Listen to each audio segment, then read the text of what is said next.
Estamos en comunicación con Jorge Altamira, así que le damos la bienvenida en principio. Jorge Altamira, buenos días, ¿cómo le va? ¿Qué tal? Buenos días, ¿cómo están ustedes? Bien, ¿no? Bien, Jorge, bien. Soportando el frío, no mucho más que eso. Bueno, pero bueno, eso también. No sé si es peor soportar el frío o la gestión de Milei, ¿qué quiere que le diga a esta altura? Bueno, se hace una comparación muy atrevida.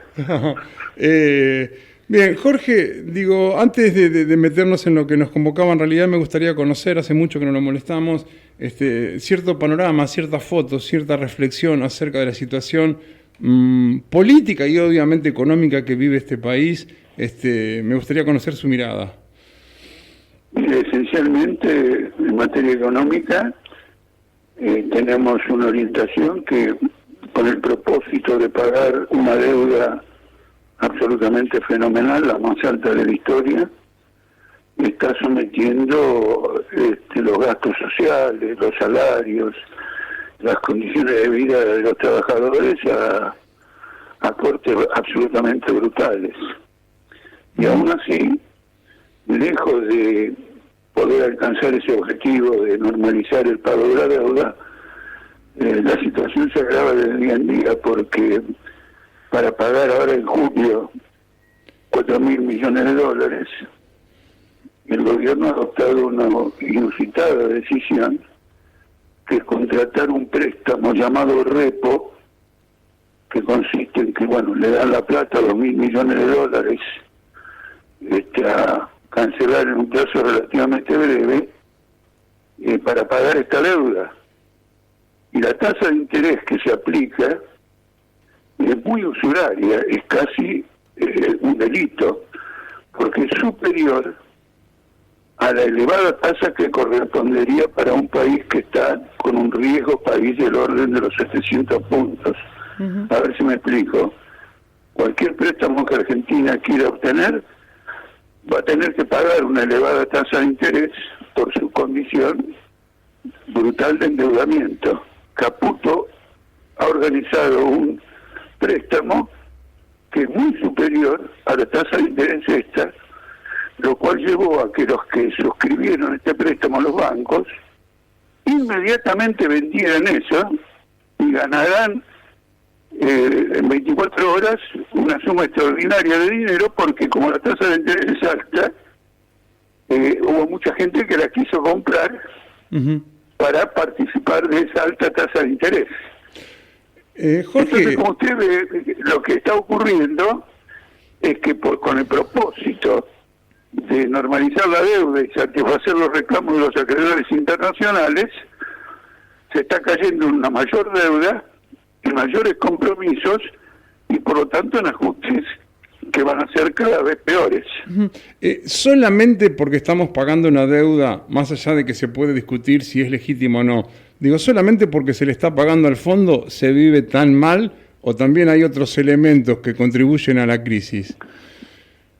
No, fundamentalmente la deuda. Quiero decir, independientemente de la orientación social que tenga este gobierno, el afán de acomodar al país al pago de la deuda y no al revés, acomodar la deuda a la situación del país, al desarrollo del país,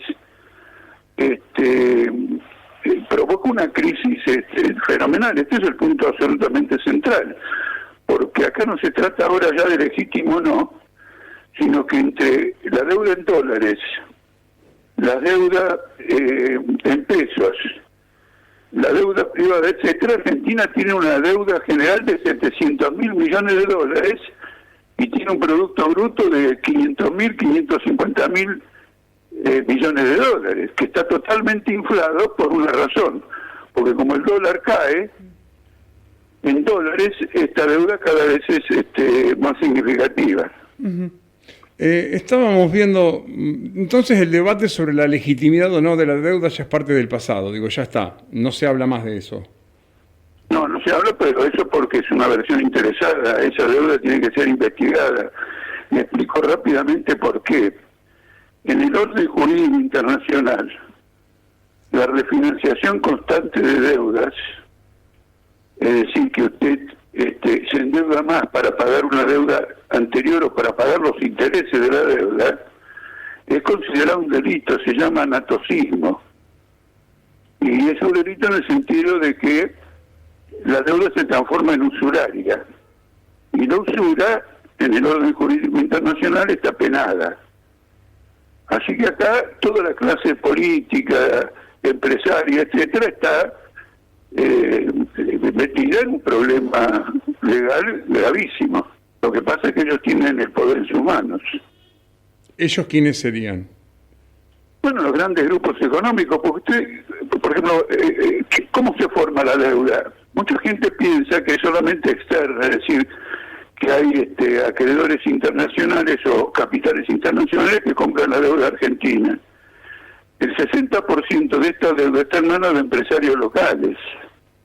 Entonces se da el fenómeno extraordinario de que a través de la deuda se produce una redistribución del ingreso negativa del trabajador hacia el capital, independientemente de otras formas de redistribución negativa, como la caída del salario, Ajá. el incremento de la jornada en tiempo y en intensidad laboral. Uh-huh. Entonces es una confiscación económica. Nosotros vivimos en un régimen de confiscación económica. Confiscación económica. Usted dice que el 60% aproximadamente de la deuda está en manos de empresarios argentinos. El 40%... Bancos, sí. Bancos fundamentalmente. El 40% restante es lo que está contemplando, entre muchas otras, la deuda con el fondo. Está la deuda con el fondo, está la deuda con otros organismos, pero el grueso, siendo tan elevada la deuda con el fondo, porque fue contratada por Macri por 45.000 millones de dólares y ahora acrecentada con este nuevo préstamo de 20.000, fíjese, un solo acreedor tiene 65.000 millones de deuda. No, los inversores privados tienen una fuerte participación. Uh-huh. Yo soy bastante viejo también, antes me hablaban de insertarnos en el mundo, de ser parte de ese mundo moderno y productivo, de no alejarme de los grandes centros financieros y los dueños del mundo, un montón de cuestiones que tenían que ver con integrarse. Si esta es la verdadera integración, la verdad que no la deseo, porque estoy viendo que trae hambre, necesidad, jubilados cobrando 2 mangos. Si el precio de la integración era esto, me quedo con lo anterior, Sí, de todos modos quiero decirlo, vamos a hacer una objeción a esta integración muy importante, que primero es usuraria, pero ya que estamos sonando con un radio de pergamino, las retenciones que pagan los exportadores de la soja que transfieren a los productores es para pagar la deuda. Por eso hay un choque, que usted lo va a ver en el gobernador de Santa Fe y en el gobernador de Córdoba. Que están formando un bloque opositor. El otro día escuché un reportaje en este sentido, que están formando un bloque opositor porque quieren que se les saque las retenciones, y un gobierno tan favorable a ellos no se la saca porque necesita ese dinero para pagar los intereses de la deuda. Quiere decir que un sector importante de la clase capitalista de Argentina se ve beneficiado. ¿Sabe cuál es la respuesta que le da Caputo? ¿Cuál? Bueno, ustedes ganan menos, efectivamente, pero inviertan ese dinero en la deuda, que da alta tasa de interés. Es decir, asóciense al régimen de las retenciones. Ustedes van a cobrar, quiere decir, ustedes van a pagar las retenciones, pero después nosotros se la vamos a devolver pagando los intereses de la deuda que ustedes vayan a comprar que nosotros emitimos. No es muy atractiva la propuesta. No es atractiva porque no es atractiva por un motivo solo, por un solo motivo, es muy atractiva, pero tiene un defecto que no es difícil de entender. Si yo soy un productor agropecuario, voy a ganar de lo que produzco. Eso es firme para mí. Soy dueño de una tierra, produzco soja, la vendo al exterior y quiero que eso me rinda. Ahora, que eso no me rinda y yo tenga que recurrir a inversión en la deuda del Estado para completar la ganancia que perdí por la exportación, me resulta inconveniente porque mi propiedad y mi venta es segura. Ahora, lo que no es que el Estado alguna vez me pague esa deuda. Uh-huh. Quiero hacerle una consulta vinculada al Congreso, a diputados y a senadores y a este dibujo, porque en realidad parece que se va a vetar lo que fue también un miserable aumento de los jubilados. Estábamos viendo y la ley de moratoria previsional hubiese tenido un costo anual del 0,16 del PBI, cuando lo que se le va a pagar al fondo este año, también del PBI, incide en un 4,8%. Yo creo que ese ejemplo grafica a la perfección para quién gobierna esta gente. No, usted tiene razón. Ahora, ¿qué ocurre? El gobierno no está mirando el problema del 0,16%. El gobierno lo que está mirando es que tiene que mantener la rienda corta en este punto para no fomentar la ilusión, la aspiración a que haya reclamos mayores de ese. O sea que se aflojan con los jubilados, y muestran debilidad y se le viene todo el mundo encima. Así razonan ellos. Exactamente. Y el problema que usted va a querer hablar conmigo, que es el fallo sobre Cristina Kirchner. Responde a lo mismo. Ellos quieren ganar una elección y eliminar un rival político que, por distintas razones, si usted después me quiere se lo detallo, por distintas razones, por ejemplo, Donald Trump, el hombre más corrupto del planeta, ha prohibido el ingreso de Cristina Kirchner por corrupción. Sí. Esto es una forma de votar la proscripción o la inhabilitación política de Cristina Kirchner. La Cámara de Comercio americana en la Argentina, que es conocida como AmCham, ha sacado un comunicado inusitado, porque no solo reclama la condena de Cristina Kirchner, sino que protesta por la demora que hay en ejecutarla. ¿Qué tiene que ver esto? Como este es un gobierno en el fondo muy débil, el actual gobierno es muy débil por todo lo que le acabo de decir, porque está endeudándose a tasas elevadas, a plazos cortos, despilfarrando reservas, grabando exportaciones, bajando salarios, eso explota todos los días, usted ve un crecimiento de las luchas todos los días. Quieren asegurar el futuro de Milei. Y desde el punto de vista político, ven a Cristina Kirchner como un factor que de prospera debilitaría el gobierno de Milei. Quieren que Milei gane, no solo gane las elecciones de octubre, sino que no tenga a una persona como rival político perjudicándolo. Entonces es el motivo por el cual la inhabilitan. Ahora, si usted me quiere que ampliemos el problema, Cristina Kirchner se adelantó a Milei en muchas de las medidas que tomó Milei. ¿En cuáles, por ejemplo? Y la más importante de todas. Milei contrató, sacó el RIGI, que es un sistema de inversiones para inversiones mayores a 200 millones de dólares para vaca muerta, sin pagar impuestos, sin nada, pudiendo remitir las ganancias al exterior, etcétera. La que inventó eso fue Cristina Kirchner con el acuerdo con Chevron, que es un acuerdo secreto que la Corte Suprema no ha querido dar a conocer, porque se apeló ante la Corte y la Corte dijo no lo vamos a dar a conocer, y que habilita que las ganancias de Chevron en vaca muerta se remitan a países fiscales en alianza con YPF, a paraísos fiscales. Uh-huh. Entonces, como usted ve, la orientación petrolera de Milei es una continuación de la que arrancó Cristina Kirchner. Sí, pregona un Estado chico, pero los dividendos de YPF bien que los embolsan, digo. Hay una contradicción ahí, ¿no? Vienen a romper un Estado, pero todo aquello que genera divisas, bienvenido sea. Ahora están abrazadísimos a YPF. Bueno, sí, es la perspectiva, porque si exportan bastante petróleo, gas, etcétera, ingresarían divisas. Claro. Ahora, le advierto que las inversiones petroleras en el mundo están disminuyendo porque el precio del barril está bajando. Está bajando, y si baja, por ejemplo, $2 más, que está en 60, deja de ser redituable para las inversiones en vaca muerta. Así que, porque acá también tenemos que ver la situación internacional. Una cosa interesante de la situación internacional es que Estados Unidos tiene un problema de deuda pública como nosotros, pero incluso más grave, porque la deuda pública de Estados Unidos es el sostén del dólar. La República Argentina no tiene esa importancia internacional.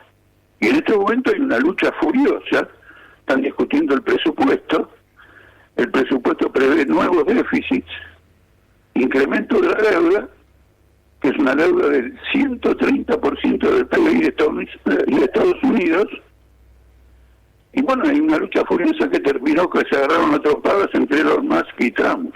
Sí, con claramente. Acusaciones, con acusaciones tremendas. Un papelón. Quiero decir con esto lo siguiente: este problema del endeudamiento es un problema del capitalismo mundial, porque Estados Unidos tiene 130% sobre el PBI, Japón tiene 270 sobre el PBI, China tiene 250 sobre el PBI, es decir, son todos países que están obligados a hacer una política de ajuste brutal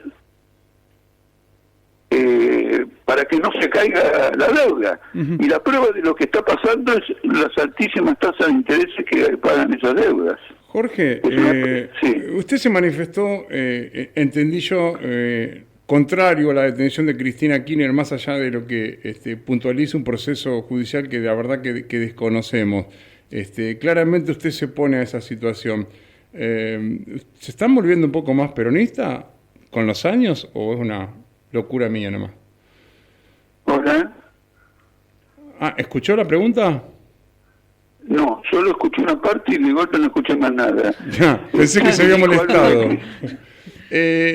Digo, este apoyo a Cristina puede leerse, como el mal menor, o ustedes se solidarizan con esta situación porque consideran que es injusta. No. Para nosotros hay un problema general.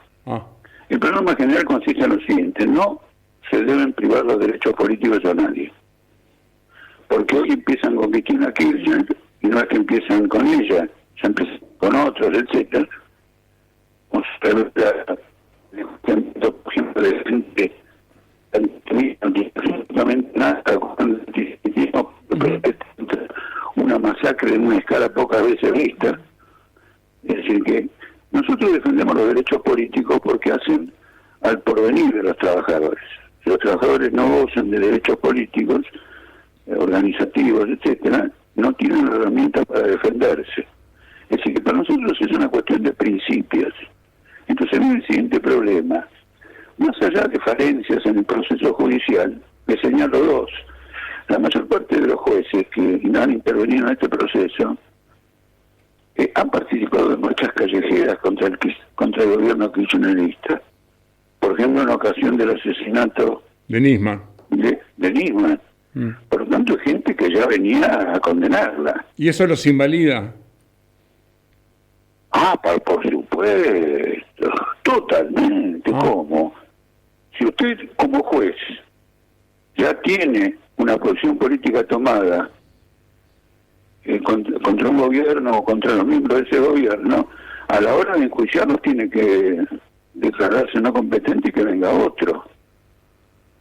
Este es un aspecto importante. Después hay otros aspectos del tipo judicial, pero lo fundamental es lo siguiente: ¿por qué, habiendo tantos procesos judiciales, se pone énfasis en este? Porque hay una intención política. Le voy a dar un ejemplo. Cabal y Sturzenegger cometieron dos delitos muy serios, como el megacanje con el FMI en el 2001 y el blindaje con el FMI en 2001. ¿Y por qué no fueron a la cárcel? Porque la justicia convalidó el alargamiento del juicio, del proceso, etcétera, etcétera, y como pasaron ya 25 años, el delito prescribió. Entonces, esta conducta frente a los delitos de muchos otros, y la conducta frente a esta, revela que hay una intención política. Mire usted qué curioso. Pudiendo ser que la justicia tenga razón en todo lo que ha determinado, si usted en el personal político corrupto discrimina a su gran mayoría y se las toma con uno en particular, usted tiene un propósito político.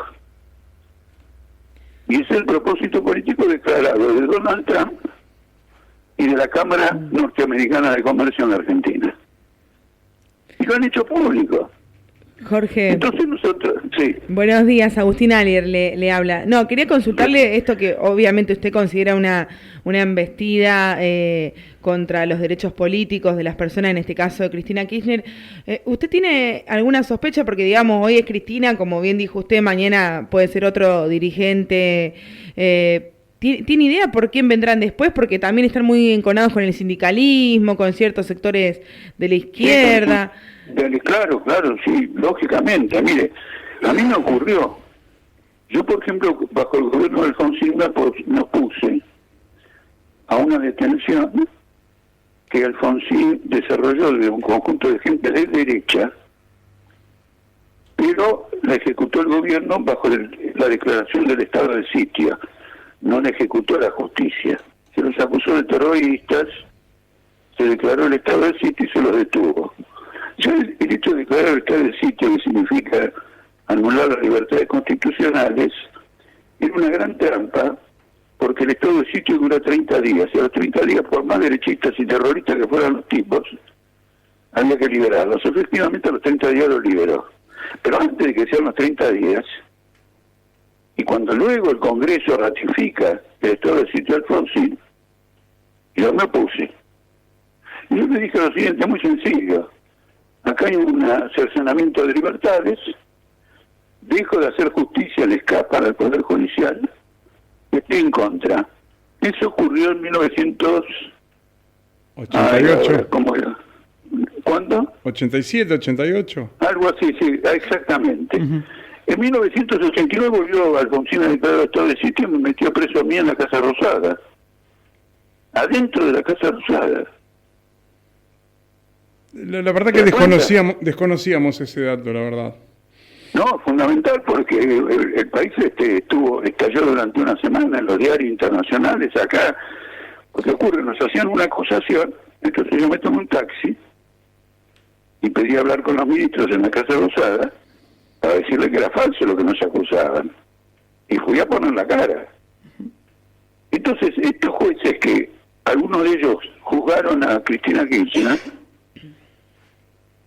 ordenaron mi detención, estando yo en la Casa Rosada, y demoró mucho esa detención, porque luego de hablar con los ministros, fui a la sala de periodistas, y la policía no puede entrar a la sala de periodistas.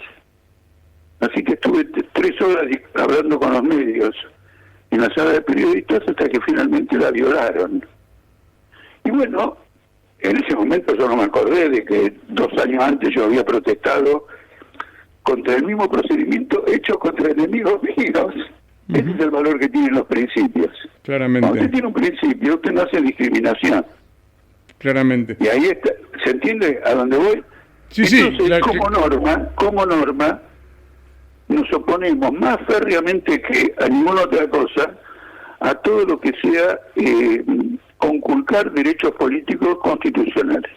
Bien, le hago una última. No sé si usted lo considera no un fenómeno. ¿Cómo se puede entender que entre el 40 y el 45% de los argentinos siga sosteniendo esta gestión?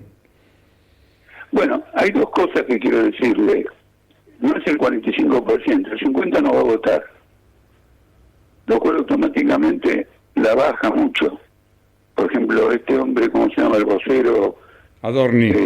Adorni sacó el 29 o el 30%, algo así, pero la mitad de la ciudadanía no puede votar, así que era el 15%. Y esta es una novedad. Bueno, pero no, hay una pequeña trampa en ese razonamiento. Digo, a ver, dígame. Pero uno porcentualiza en función de la gente que efectivamente concurre a emitir su voto. No, yo también porcentualicé en función, pero de otro modo. A ver. La gente no fue a votar. No fue a votar ostensiblemente en todo. Pero porque está podrida de todos, no particularmente de Adorni, entiende uno. No importa, pero como usted me decía que tenía 45, le digo se bajó al 15. Lo que ganó Milei, lo que ganó Adorni, fue que derrotó a sus adversarios. Por eso yo opino que el ausentismo electoral es contra la oposición. Porque es gente que dice, la estoy pasando mal, Y todos estos opositores están colaborando con el gobierno, dejándole pasar decretos de necesidad de urgencia, dejándole pasar vetos, dejando que Patricia Bullrich mande todos los cuerpos represivos del país para maltratar a los jubilados. Entonces es un boicot político que revela que no van con el gobierno, pero que no van a comulgar con esta oposición.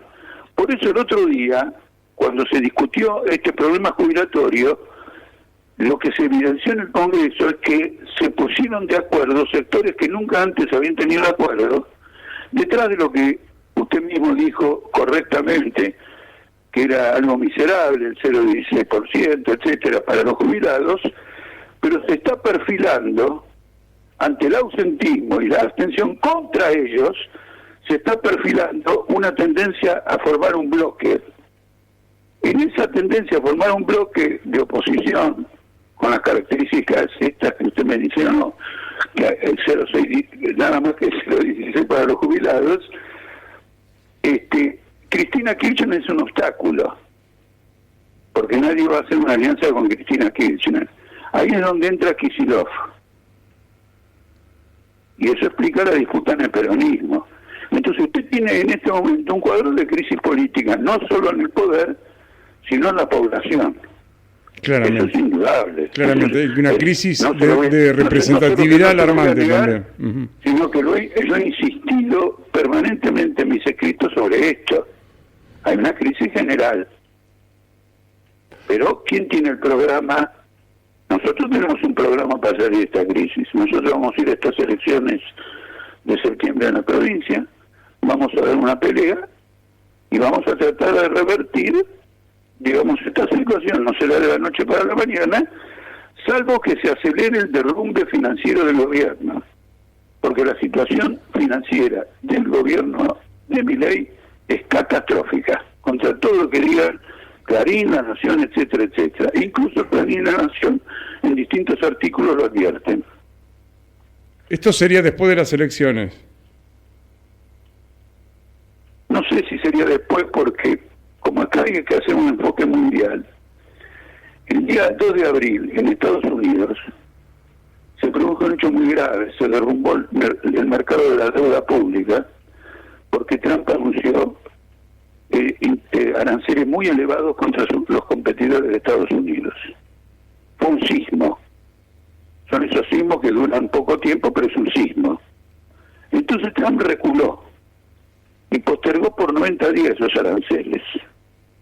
Por lo tanto, el dólar y el mercado de deuda pública de Estados Unidos está en terapia.